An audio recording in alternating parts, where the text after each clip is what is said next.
Hey guys, this is Manish and you are watching my channel Pharma Bullet. This is the next part of our new series which is for DHA exam for pharmacist and pharmacy technician, and this series is going to be very helpful for those who are preparing for DHA exam, and this video contains some exam oriented questions and some previous exams questions too. So let's start. A woman is taking oxycarbamazepine.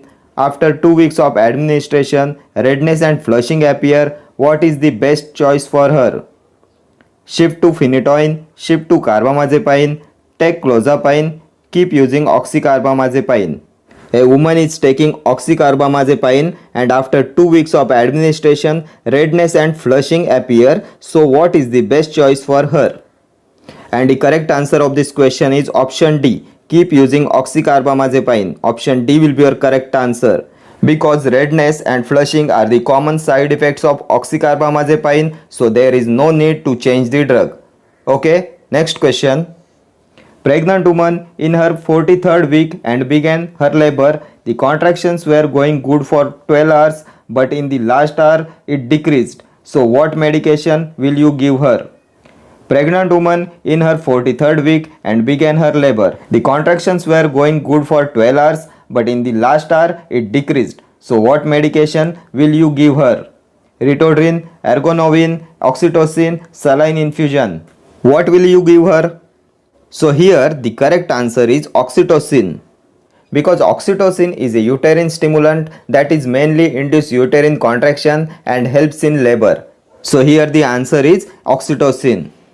And ritodrine used to prevent premature labor. Ergonovine is used to prevent or reduce postpartum or post-abortion hemorrhage. Okay, next question. Misolastine is antibiotic, anticoagulant, antiplatelet, antihistaminic. What is misolastine? And the correct answer of this is option D, antihistaminic. Misolastine is antihistaminic. It is a non-sedating antihistaminic.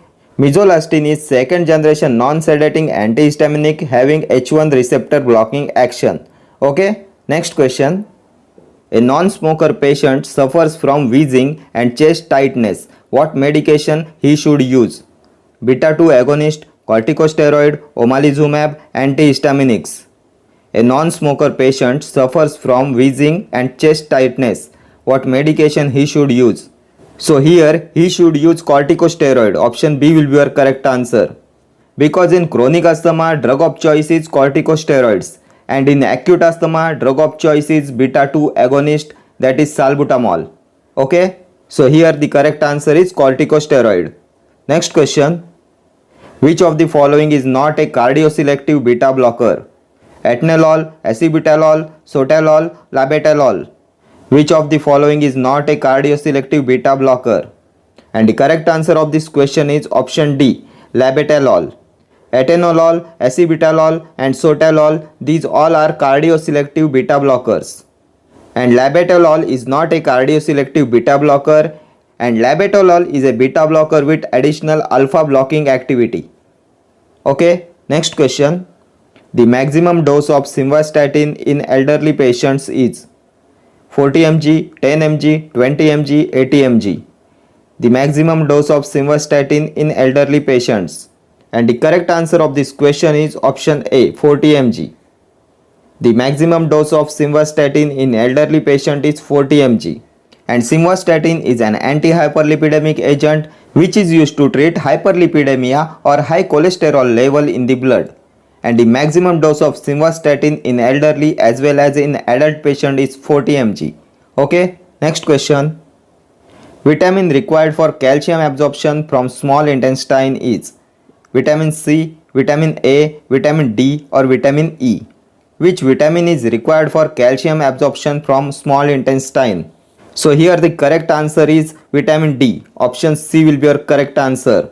Vitamin D is calciferol, its active form is calcitriol, and it is synthesized under the skin. And it is required for calcium absorption from small intestine. Okay, next question.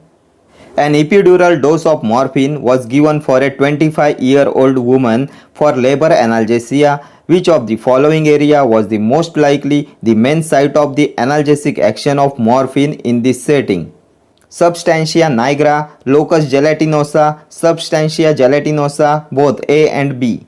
An epidural dose of morphine was given for a 25-year-old woman for labor analgesia. Which of the following area was most likely the main site of analgesic action of morphine in this setting?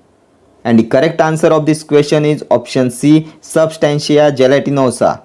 Because when an opioid is given via epidural route, they provide long analgesic action with limited systemic effects, which is due to the activation of receptors in substantia gelatinosa. Okay, that's why the correct answer of this question is substantia gelatinosa. Next question. The most common cause of death in acute opioid overdose is euphoria, paralysis, respiratory depression, or cardiac arrest. Which is the most common cause of death in acute opioid overdose? And here the correct answer is respiratory depression. Option C will be your correct answer. The most common cause of death in acute opioid overdose is respiratory depression. Next question. A pregnant woman in her third week, she takes levothyroxine 100 microgram. You advise her: stop the medication immediately, increase the dose of levothyroxine, ask to prescriber to change the medication, continue using the medication as prescribed. Here is a pregnant woman and she is in her third week of pregnancy. She is taking levothyroxine 100 microgram. What will be the adjustment that we have to done with this medication? Whether we have to continue the medication, or we have to increase the dose, or we have to stop the medication? What you advise her? So here the answer of this will be option B, increase the dose of levothyroxine.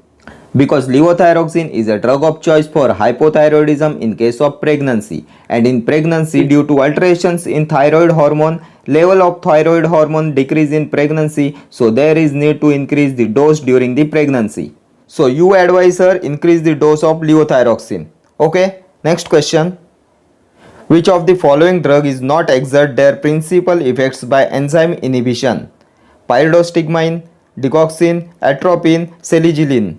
Which of the following drug is not exert their principal effects by enzyme inhibition? And here the correct answer is atropine. Option C will be your correct answer. Atropine does not exert its principal effect by enzyme inhibition, and atropine blocks muscarinic receptors. And here pyridostigmine is an inhibitor of acetylcholinesterase and is used in myasthenia gravis. Then digoxin inhibits sodium potassium adenosine triphosphatase. And selegiline is a MyoB inhibitor used in Parkinson's disease. Okay, next question. Cushing's ulcers are seen in burns, head injury, stress, autoimmune diseases. And the correct answer of this question is option B, head injury. Cushing's ulcers are seen in head injury. Okay, next question.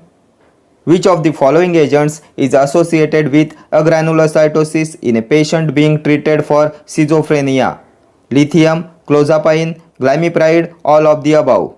Which of the following agents is associated with agranulocytosis for a patient being treated for schizophrenia? And the correct answer of this question is option B, clozapine. Option B will be your correct answer. Clozapine is atypical antipsychotic agent. And clozapine is the only antipsychotic medication that has a black box warning and a risk of agranulocytosis in approximately 1% of the patients treated.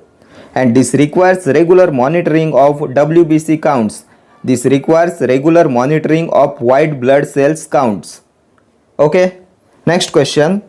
A 35 years old patient with megaloblastic anemia, which of the following is appropriate for treatment? Ferrous gluconate, vitamin C, folic acid and vitamin B12. A 35 years old patient with megaloblastic anemia, which of the following is appropriate for treatment? So here all we know is megaloblastic anemia is due to deficiency of folic acid and vitamin B12, that is cyanocobalamin. So the appropriate treatment for megaloblastic anemia patient is folic acid and vitamin B12, that is cyanocobalamin. So option D will be your correct answer, folic acid and vitamin B12. Okay guys, thank you for watching this video and hope you like this video. See you in the next video. Till then, stay healthy, stay safe and take care. Thank you.